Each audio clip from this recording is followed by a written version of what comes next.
2023년 8월 18일 한미일 정상회의를 위해 미국 캠프 데이비드에 방문한 윤석열 대통령.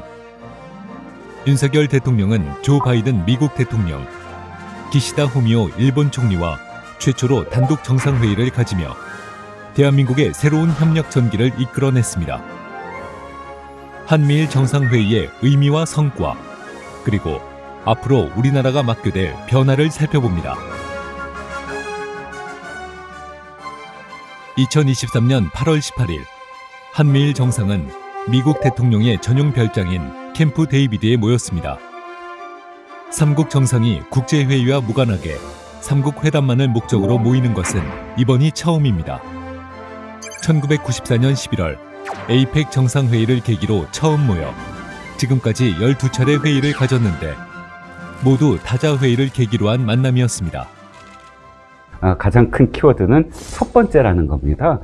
지금까지 한미일 정상회담은 다자간 회담에서 잠깐 동안의 어떤 회담이었어요. 한미일이 함께 생각하는 첫 번째 회담. 이 회담의 내용이나 주제는 물론 상황에 따라서 조금씩 다르겠지만 그러나 한미일이 한 방향을 바라보면서 회담을 갖는다. 한미일 간에 그만큼의 신뢰가 이제 쌓아졌다라는 것이거든요.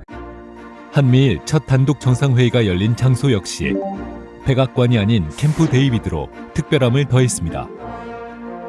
캠프 데이비드는 미국 대통령의 휴양지로 미국 대통령들이 초대한 손님에 대한 친밀감을 표시하기 위해 활용하는 장소입니다. 미국 대통령이 외국 정상을 이곳에 초대하는 것은 2015년 이후 처음으로 바이든 대통령이 취임 후 외국 정상을 초대한 건 역시 전례가 없습니다. 한미일 삼국협력과 한미동맹이 얼마나 중요한지 바이든 대통령이 몸소 보여주는 상징적인 외교 무대라고 할 수 있습니다. 캠프 데이비드에서 외국 정상을 초청해서 미국 대통령이 무언가 회담을 갖겠다라는 건 어떤 의미를 갖냐면 의전 같은 거는 하지 말자. 그래서 워싱턴 DC 백악관을 가면 사실 의전이 굉장히 중요하거든요. 거기 뭐 예포를 날리거나 아니면 그다음에 미 의회 지도자들 초청하고 이런 식의 어떤 과정들이 다 있는데 그런 거 다 제하고 마음껏 얘기를 해보자. 그런 수준의 대화를 하려고 하는 게 캠프 데이비드 회담입니다. 캠프 데이비드에 모인 세 정상은 정식 회담을 통한 논의는 물론 산책을 비롯한 다양한 친교 시간을 가지며 관계 다지기에도 주력했습니다. 이번 한미일 정상회담은 삼국의 친밀감을 대내외적으로 과시함으로써 국제사회에 큰 메시지를 던지는 장이었습니다. 북한과 중국, 러시아가 밀착 행보로 결속을 다지는 가운데 한미일 삼국은 정상회의를 통해 글로벌 안보 도전에 대처하고 규칙 기반의 국제 질서를 수호하기 위해서 전례 없는 수준의 공조를 약속했습니다. 삼국은 북한의 핵미사일 위협에 따른 대응과 경제 안보 및 주요 지역 협력 방안 등을 공동 성명에 담았으며 특히 안보 협력의 중요성이 강조되었습니다. 한미일 정상은 지난해 11월 캄보디아 푸놈펜에서 회담을 가진 후 삼국의 안보협력 강화를 골자로 한 푸놈펜 성명을 발표했는데 이번 캠프 데이비드 성명은 푸놈펜 성명보다 한층 진전된 삼국 간 안보협력 방안이 담겼습니다. 이번에 한미일 관련돼서 군사협력 관계를 어느 수준까지 끌어올리느냐. 그러니까 지금 안보협력이라고 표현해요. 동맹은 아니되 동맹 수준까지 우리가 할 수 있는 그 어떤 것. 삼각관계를 높일 수 있느냐. 그게 가장 관건일 것 같아요. 동맹이라는 표현을 쓰지 않되 동맹에 버금가는 협력관계를 우리가 합의하자.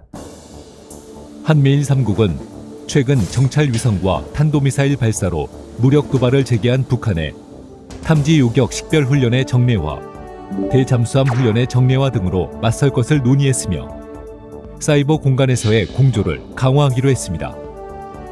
미사일 위협 같은 경우에는 일본 역시 굉장히 큰 위협으로 생각하고 있는데요. 이번에 이제 한일 관계가 복원되면서 한일 사이에 북한의 미사일 경보 정보를 실시간으로 공유하기로 했지만 사실 절차상의 문제 때문에 그렇게 빨리 진행되고 있지는 않거든요. 국이 여기에 가세를 해서 한미일 사이의 미사일 정보 공유가 활성화된다면은 대북 확장 억제도 훨씬 더 강화될 수 있다고 생각합니다.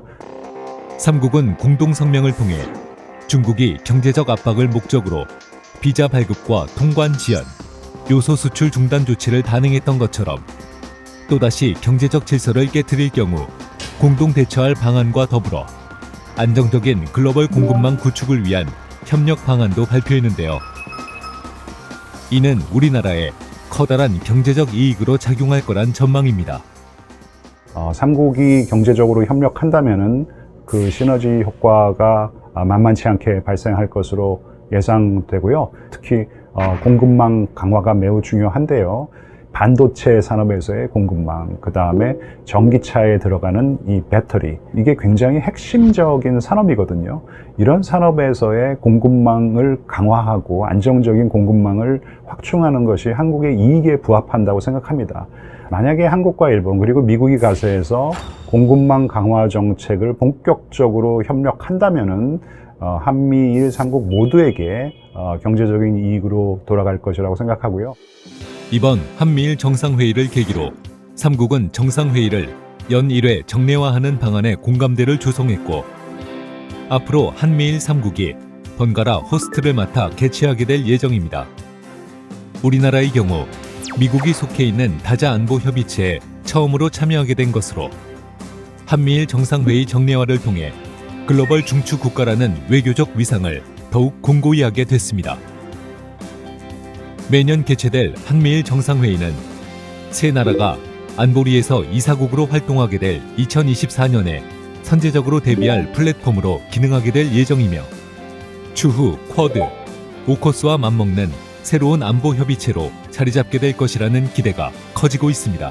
한미일 정상들이 언제나 수시로 서로 소통을 하면서 기본적으로 이 신뢰라든지 혹은 주제가 깔려 있는 속에서 그 다음 단계를 갈 수 있다는 거거든요. 그 다음 단계는 뭐죠? 바로 정례적인 만남이에요. 정례화 시킨다는 건 결국은 이 정례화를 통해서 나토까지는 아니지만 나토 수준의 군사적인 소통을 하는, 또 EU까지는 아니지만 EU 수준의 경제 블록화를 할 수 있는 그런 토대가 바로 정례화거든요. 한국이 그동안 이 미국이 참여하는 다자 안보 협의체에 하나도 참여하지 못했어요. 물론 한미동맹이라는 양자 간 더할 나위 없는 어떤 그런 강력한 상태라고 말씀드릴 수 있을 것 같은데, 하지만 양자 동맹으로 채울 수 없는 부분도 있는 것이거든요. 만약에 한미일 정상회담이 연례화가 되고 그렇다면은 한국 역시 다자 간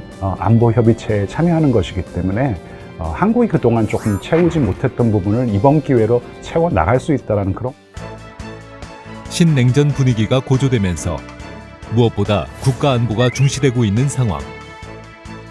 윤 대통령은 자유주의 진영과 결속을 더욱 강화하는 외교 전략으로 안보 위협에 대응하며 규범에 기반한 질서를 강화해야 한다는 의지를 경제 안보 분야에도 적용시켰는데요.